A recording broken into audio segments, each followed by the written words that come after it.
Welcome sa Dries TV. Kung interesado ka sa ganitong news, huwag kalimutang isubscribe ang ating YouTube channel. Maraming salamat! Welcome back again sa ating YouTube channel mga kakimpaw, and sa update natin ito ang pag-uusapan natin ay tungkol sa mga importanteng kaganapan kina Kim and syempre kay Paolo Avellino.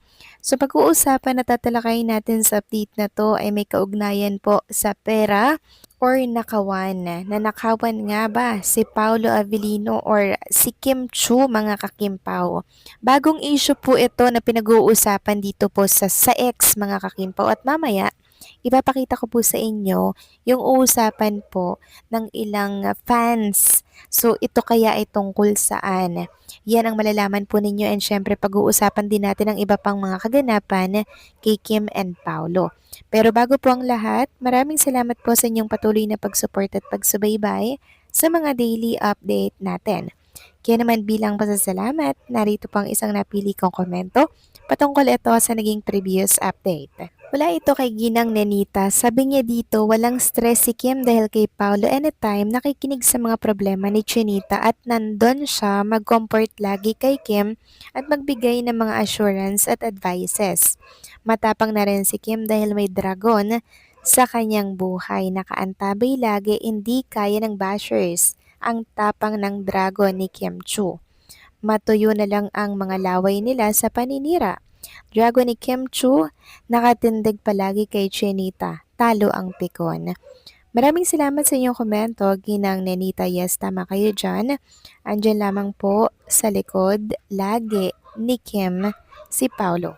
Nakatayo and syempre nakaprotekta po kay Chinita Princess para po magbigay ng advices at mga assurance kay Chinita Princess.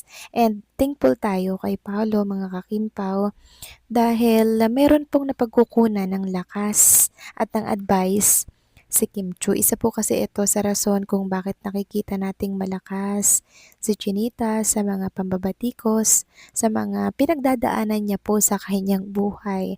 Very timing na timing ang pagdating talaga ni Paolo mga kakimpaw, no? Sa buhay ni Chinita Princess. Kung baga may nawawala, merong pumapalit. At yung pumalit sa mga nawala na yon mga kakimpaw, walang iba kundi si Paolo, na kung saan ay higit 3 tao ang katumbas sa buhay ni Chinita Princess. So maraming salamat sa inyong komento, Ginang Nenita. God bless po sa inyo and mabuhay kayo. So eto na nga, pag-usapan na natin ang mga balita po na nakalap natin sa update na to. At unahin na nga nating pag-usapan ang another pagkakaba na naman ng mga Kimpaw fans sa magiging ending po ng Di Alibay ang buong katotohanan. Ayon nga po dito, kinakabahan ako sa ending. Magluluksa ba kami the second time around kay Vincent?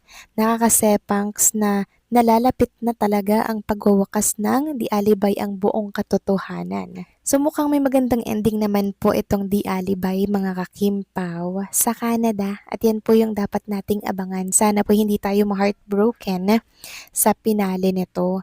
Sabi pa nga po ng isa dito, pag same ending lang ang ayoko na talaga, hindi ko nakakayanin. Matagal akong hindi naka-move on sa Prime. Please, ibahin nyo naman. Sabi pa ng isa, pero hindi ko rin magawang maging masaya ng buo dahil sa ginawa nila sa'yo. What is the meaning of this, Vince Teles? Ang daming nako-curious kung ano ba talaga yung mangyayari sa pinali po ng Di Alibay. Nako, dapat nating abangan yan mga kakimpaw. Malapit na po pala ang pagtatapos nito. Samantalang next topic naman, talakayin naman natin ang tungkol po dito sa isang pinag-uusapan dito po sa mundo ng X. Ito po ay may kaugnayan sa pera. Ang katanungan nga po is, nanakawan nga ba si Kim and Paolo Avellino ng perang inilalagay sa botohan para po yan sa SDA, kasi parang nababagalan po yung ibang mga fans. Mabagal daw po ang pasok ng boto for Paolo, and ganun din kay Chinita Princess, gayong milyon po ang inilagak ng mga fans dito. Sabi nga ng nag-comment to, ang laki ng budget for SDA na dinodonate ng ibang KPs sa KPs FGs. Same din sa solid ni Pau at Kim, mga FGs, ewan na lang kung matalo pa isa sa Kim Pau. Ba't bumababa? Dapat early as of now, binabagsak nila dahil kung hintayin pa ang 14, mag-glitch na naman app niyan. Or sana naman walang nakawan. Sabi pa ng isa, sana lang walang nakawan, nakita pa naman na umabot ng milyon na isang FG, paano pa kaya ibang FGs? Madami akong naririnig pero sana mapunta talaga yan kay Paolo or Kim. Yung mga funds at donation for SDA na mga Kim Pao, pag yan nahabol pa ng kalaban yung malaki, mag-donate, i-check nyo.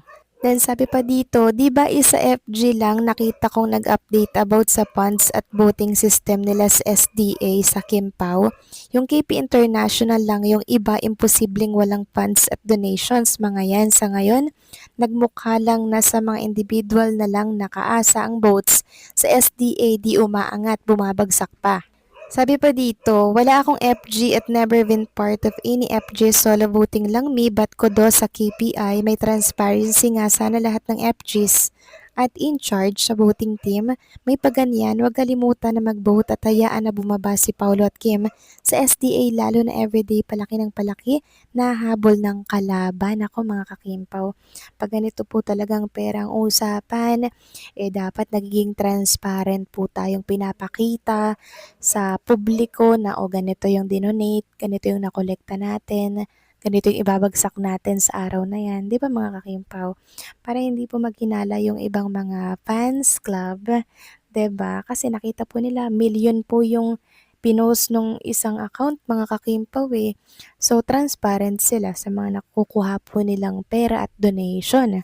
So sana lahat po ng fans club or group ganun po pinapakita para hindi po nagtatanong yung ibang mga fans. Kasi ano po mga kakimpaw bumababa po yung boto ni Paolo.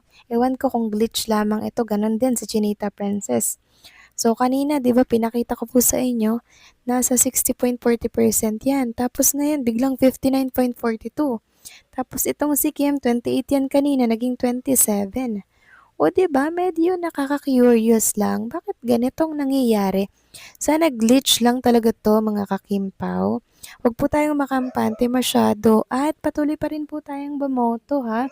Patuloy po tayong maglaan ng oras.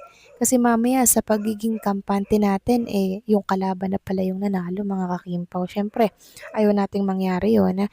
Kahit alin man kay Kim and Paolo ang manalo, achievement nilang dalawa yun mga kakimpaw. Kaya hopefully, pagtulungan po natin na maipanalo po ang alinman sa kanilang dalawa. Okay? Or much more, si Paolo Avellino. Dahil ito po yung gusto ni Kim Chu na mangyari sa kanya, 'di ba?